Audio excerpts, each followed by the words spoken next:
तर मित्रांनो, आज आपल्या ब्लॉगचा 13वा दिवस. सकाळी उठलो गोट्या आल्यानंतर गायांना खाद्य वगैरे टाकले. खाद्य वगैरे टाकून झालं, गायन खाल्लं, कोबा धुतला, त्यांच्या अंगावर पाणी मारलं, वल्ल शान सगळं काढून टाकलं. मिल्किंग चालू केलेली आहे बघा. झाली उरकत आली आता मिल्किंग. गायांना मोकळं सोडत होतं, त्यामुळे हळ साफ केलाय. ते साफ करून ह्यातलं पाणी काढून दुसरं पाणी भरायचं चांगलं.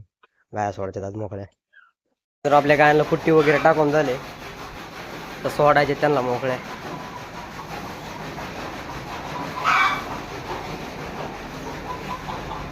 तुम्हाला हळ दाखवतो धुतल्याला.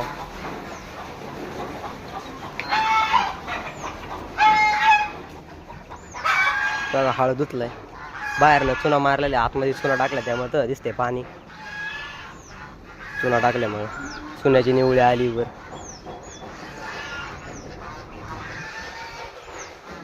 गाया सोडल्या होत्या आपल्या, लय रवायला लागले शहाणात, त्यामुळं बांधून टाकल्या. परत बांधायचं काम चालू आहे.